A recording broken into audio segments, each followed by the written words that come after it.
Vavaka sika tokoa. Sambatra izay Jesosy manana anao, ilay lalana sy fahamarinana ary fiainana. Sambatra izay manana anao mpisorona benay. Tsy miendrika izay Jesosy io na ny anonona ny naranao aza. Saingy noho ny famindraponao dia afaka manatona anao izay, afaka manatona n'Andriamanitra rainay izay, mandray famelan-keloko, mandray fanavoziny ihany koa. Dia nao rehefa ny masina nongotahanay tahirana amin'ny finoanan'i Jesosy tomponay, Jesosy mpisorona benay, ary hitaonanay hamevonay hatrazy amin'ny fiainany manontolo.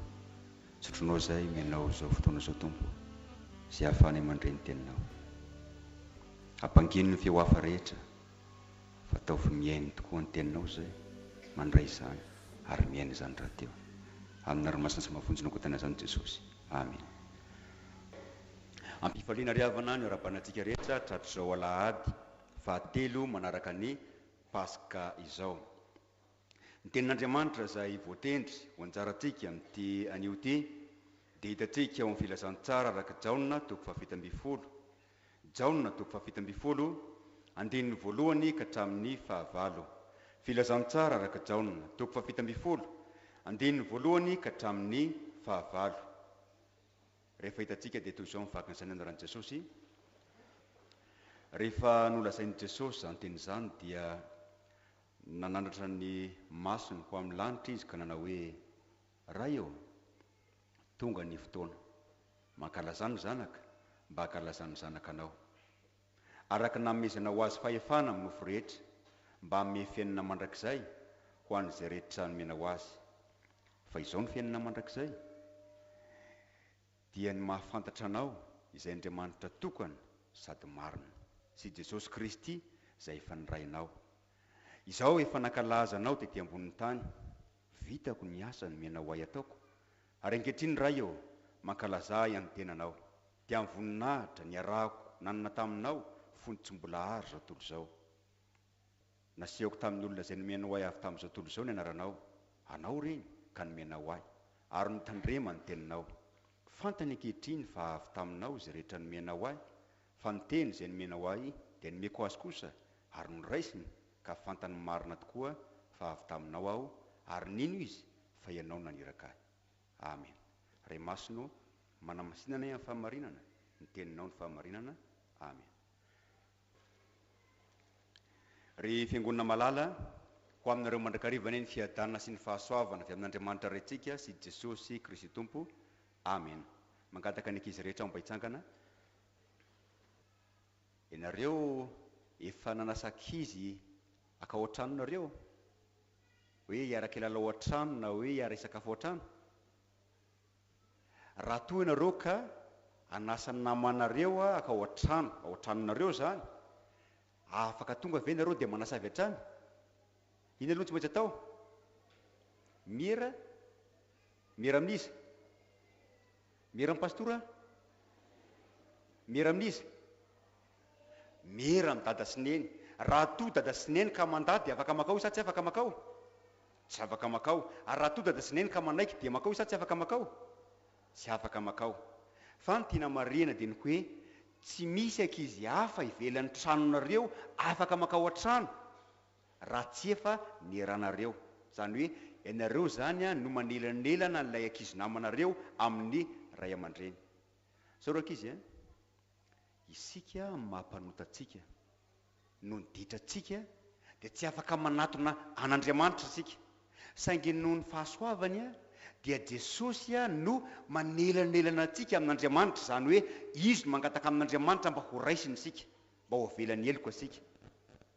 Zany hoe izy zany no lalana ahafahantsika manatona an'Andriamanitra raintsika.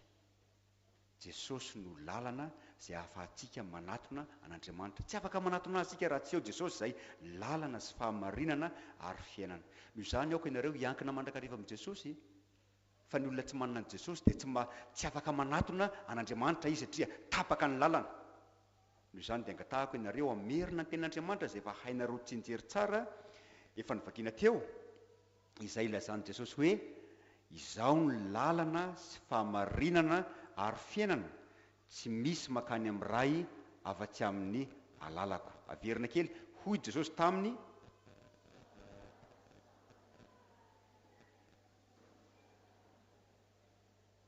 efanaona be nareo zany. Hoy Jesosy taminy, izao ny lalana sy fahamarinana ary fiainana, tsy misy olona makany amin'ny ray afa-tsy amin'ny alalako.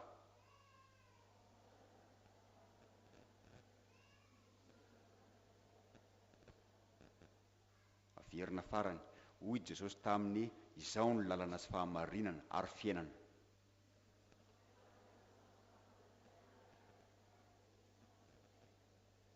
Tsy misy olona makany amin'ny ray afa-tsy amin'ny alalako. Afaka mipetraka arinareo. Ny tenin'Andriamanitra zay anjarantsika ry havana amin'ity alahady ity dia maneho fa Jesosy no mpisorona be tsika. Ny tenin'Andriamanitra zay anjarantsika amin'ity alahady ity dia maneho fa Jesosy no mpisorona be tsika. Raha adika amin'ny teny hafa dia izy no misolo tenantsika eo anatrehan'Andriamanitra. Amin'ny voambolana fitsarana dia azo atao hoe Jesosy no mpisolo vavantsika eo anatrehan'Andriamanitra. Izy no lalana zay ahafahantsika manatona an'Andriamanitra. Ny fanontaniana mipetraka dia ny hoe nahoana moa isika ny mila ny Jesosy mpisorona be tsika? Nahoana tsika mila ny Jesosy ho lalantsika ahafahantsika manatona an'Andriamanitra? Ny antony dia satria tapaka ny fifandraisantsika amin'Andriamanitra, tapaka ny fahotantsika, tapaka ny tsy fahamendrehantsika, araka ny tenin'Andriamanitra hoe nielokareo ny hevitra mampisaraka anareo amin'Andriamanitra.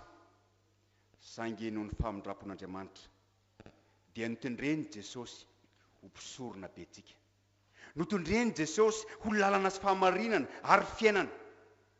Anisany andraikitra zay nomen'Andriamanitra ho tanterahany Jesosy ny mampisorona be azy. Marihana fa samihafa ny andraikitry ny mpisorona be sy ny mpaminany. Ny mpaminany dia misolo tena an'Andriamanitra eo anatrehan'ny olona ka milaza hoe izao ny lazain'i Jehovah, izao ny afatr'Andriamanitra.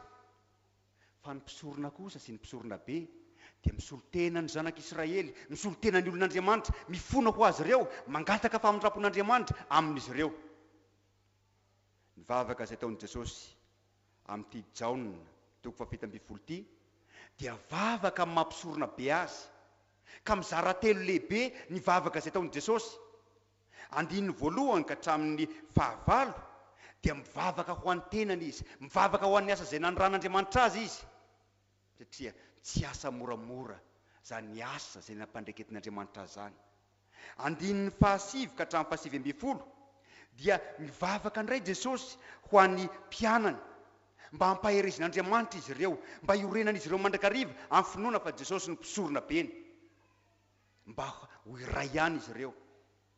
Ary nivavaka farany amin'ny fizarana fahatelo zay hitantsika amin'ity Jaona 7:20 dia vavaka ho an'ny mino rehetra manomboka amin'ny 20 ka hatramin'ny 20 zany. Jesosy toko no mpisorona beko ary izy no mpisorona benao. Hatramin'ny testamenta taloha dia nisy ny mpisorona sy ny mpisorona be, ireo zay notendrena hifona ho an'ny zanak'Israely. Ka rehefa manota ny zanak'Israely dia ny mpisorona be izy no mifona ho an'ny olon'Andriamanitra, mba azo famelan-kely koa izy ireo. Saingy samihafa ny mampisorona be tao amin'ny testamenta taloha sy ny mampisorona be an'i Jesosy, fa izy ireo dia nanana ny fahalemeny. Ary zany indrindra no ambaran'ny Hebreo tamin'izay nivakiana tamintsika teo, satria isika manana mpisorona be lehibe zay lasa namaky ny lanitra, hoy ny Hebreo. Mpisorona be zay efa nalay-panay tamin'ny zavatra rehetra tahaka atsika kanefa tsy nanana ota. Ny mpisorona be tao amin'ny testamenta taloha, rehefa natitra fanatitra no ny ota, dia manatitra fanatitra ho an'ny tenany aloha izy satria na izy ihany koa azy manana ny fahalemeny, na izy ihany koa ary mpanota. Fa Jesosy kosa tsy mba nanana ota izy. Kanefa tsy zany ihany mampiavaka an'i Jesosy amin'ny mpisorona be ao amin'ny testamenta taloha, fa mampiavaka azy indrindra tompoko dia zao: ny ao amin'ny testamenta taloha, zanak'ondry tsy misy kilema na zanak'omby tsy misy kilema, izany no natolotra ho an'Andriamanitra, atolotry ny mpisorona be ho an'Andriamanitra. Fa Jesosy kosa ilay mpisorona beko, ilay mpisorona benao, dia ny tenany natolony teo amin'ny hazo fijaliana ho fanatitra velona mba ho raisin'Andriamanitra aho, mba ho avelan'Andriamanitra ihany koa ny eloko ao. Jesosy eto dia mangataka amin'Andriamanitra fampaherezana, mivavaka ho an'ny tenany Jesosy, mivavaka izy mba hampaherezin'Andriamanitra ahefany zany asa lehibe zany, satria miatra manaina ny mampisorona be an'i Jesosy, ny tenany no hitondra ny fahotany zao tontolo zao. Ka dia mangataka Jesosy amin'Andriamanitra eto, mangataka izy mba hankalazan'Andriamanitra azy, ka milaza izy hoe: ray eo, tonga ny fotoana mankalazany zanakao mba hankalazany zanakanao. Fotoana inona? Fotoana izay aretan'i Jesosy fahoriana, fotoana izay alalana ny braka azy, izy ilay tsy nanao ininona, izy ilay tsy nanota, no indro ho tevatevaina, no indro ho setrasetraina, no indro ho vonoina ihany koa. Mahatsiravina ny mijery fitsaram-bahoaka etseroa ifonako amin'i Jesosy indray andray. Fa indraindray mangala mpijery hoe alefa ny vaovao hoe nisy fitsaram-bahoaka indray tany Sambava, tany Andapa, nisy fitsaram-bahoaka tany Tsimotsinanana, nisy fitsaram-bahoaka teto Antananarivo sy ny sisa. Fa reny olona reny nisy ny fahatsoana izay nataony kanefa tsy miendrika ny ho faty izy. Fa Jesosy kosa tsy nanotana dia kely azy, kanefa tsy maintsy maty izy satria nanaiky ny mpisorona beko izy, nanaiky ny mpisorona benao. Ny lalana anankiray izay nahafahan'i Jesosy natateraka amin'ny mampisorona be azy dia izy natateraka ny sitrapon'Andriamanitra. Tsy nanota izy ary tsy nisy tsy niaiky izany, na ny jiolahy teo amin'ny hazo fijaliana, na Pilato, na ny vahoaka ihany koa ary dia nahidy izany. Jesosy natateraka ny sitrapon'Andriamanitra izay tsy taterako. Jesosy natateraka ny sitrapon'Andriamanitra izay tsy taterakao, mba hahafahany misolo eloko anao, mba hahafahany mifona ho anao, mba mpisorona benao tokoa izy. Fa tsy afaka mifona ho ahy izy, tsy afaka mifona ho anao izy raha toka nanota tahaka anao, raha toka nanota tahaka ahy. Kanefa Jesosy tsy hoe natateraka ihany ny sitrapon'Andriamanitra izay tsy taterako, izay tsy taterakao, fa izy ihany koa nanaiky nitondra ny sazy ny lalàna, dia tsy inona fa nameloana izay tokony hiatra ahy, tokony hiatra aminao. Jesosy nanaiky ho mpisorona be tsika tompoko, ary satria nanaiky ho mpisorona beko Jesosy, nanaiky ho mpisorona benao izy, noho izany dia manana fahefana izy hanome fiainana mandrakizay ho an'izay rehetra nomen'Andriamanitra azy. Io nambaran'i Jesosy eo amin'ny andininy faharoa hoe: araka namezana ho azy fahefana amin'ny nofo rehetra mba hanome fiainana mandrakizay. Araka namezana ho azy fahefana amin'ny nofo rehetra mba hanome fiainana mandrakizay. Hafa kely ny fahefana men'Andriamanitra an' Jesosy. Jesosy ilay manana fahefana amin'ny zava-baboary rehetra amin'ny Andriamanitra azy. Jesosy ilay manana fahefana hitsara ihany koa, kanefa tsy izany mamaky azy. Fa inona mamaky azy? Ny ahazoantsika fiainana mandrakizay, izany mamaky an'i Jesosy. Manana fahefana hamela heloko a Jesosy. Ary io nambaran'ny Lotera hoe ao amin'izay misy famelan-keloko no misy fiainana mandrakizay. Manome fiainana mandrakizay ho an'izay rehetra mino azy Jesosy. Ary izany no nambaran'i Jesosy teo fa izao ny fiainana mandrakizay dia ny mahafantatra anao izay Andriamanitra tokana sady marina sy Jesosy Kristy izay efa nirainao. Mahafantatra hoe tsy fahalalana ivelambelana izany, fa tena mahafantatra indrindra momba an'Andriamanitra, mahafantatra ny heriny, mahafantatra ny voninahiny, mahafantatra ny sitrapony, kanefa mahafantatra ihany koa ny fitiavany izay nanolorany an'i Jesosy ho mpisorona be antsika. Kanefa tsy mahafantatra an'Andriamanitra ihany, fa mahafantatra an' Jesosy. indray sika milaza hoe ahafantatro ry olona iny, fantatro tahaka mipaosiko iny, fa sika tsy mahafantatra na iza na iza. Ary na ny olon-kendry na ny filozofy ary dia miteny hoe fataro ny tenanao. Saingy noho ny fahasoavan'Andriamanitra dia omeny atsika ny fahafantarana azy. Jesosy ny rahin'Andriamanitra hoe tamin'izao tontolo izao mba hahafantarantsika n'Andriamanitra, mba hahafantarantsika ny fitiavany, mba hahafantarantsika ny sitrapony, hahafantarantsika ihany koa ny famindrapony. Mahafantatra an' Jesosy ve ianao tompoko? Sa mahafantatra azy ivelambelany ihany? Fa ny fiainana mandrakizay dia mahafantatra n'Andriamanitra ho rainao. Ny fiainana mandrakizay dia mahafantatra fa Jesosy no mpisorona be anao. Tsy ny fahatsaranao no ahafahanao miditra ny lanitra, tsy ny fahamendrehanao no ahafahanao miditra ny lanitra, tsy ny asa izay vitanao ihany koa no ahafahanao miditra ny lanitra, fa ny finoanao an' Jesosy ho mpisorona be anao, izany no ahafahanao miditra ny lanitra. Matoy ianao tompoko, mbola afaka manatrika n'Andriamanitra ilay masina. Matoy ianao, mbola afaka manatrika ilay Andriamanitra be voninahitra. Tsy ny fahamendrehanao, tsy ny fahatsaranao, fa Jesosy ilay mpisorona be anao no mifona ho anao. Matoa mbola tsy tapaka ny fifandraisanao amin'Andriamanitra dia satria Jesosy manaiky ho lalana sy fahamarinana ary fiainana. Manaiky ho lalana izy. Haitsika tsara zany hoe lalana zany, diavina zany, hitsakitsahana zany, atao tsinitsinona zany. Ary ny eken'i Jesosy zany mampisorona be azy. Jesosy no mpisorona be anao. Matoa ianao mbola afaka mijoro tahaka izao, mbola maharitra amin'ny finoana sy amin'ny fanaranan'i Jesosy, dia satria Jesosy ihany koa mangataka amin'Andriamanitra mba ho ampahireziny ianao, mba ho arovany ianao, mba ho azoniny amin'ny tanam-pitiavany ianao. Ary izany no nivakintsika tamin'ny fitomanina teo, ka ilazany mpanoratra hoe Jehovah no anjarako hoy ny fanahiko, ka dia hanantena azy aho. Tsara Jehovah amin'izay manantena azy dia amin'ny olona izay mitady azy. Tsara ny fanahiko indrindra zany ka mitanondrika ato anatiko izy. Izany no eritreretiko atao-poko ka dia hanantena azy aho. Ny olona manana an' Jesosy dia manana fanantenana, satria Jesosy mampahery azy ao anatin'ny fahoriana.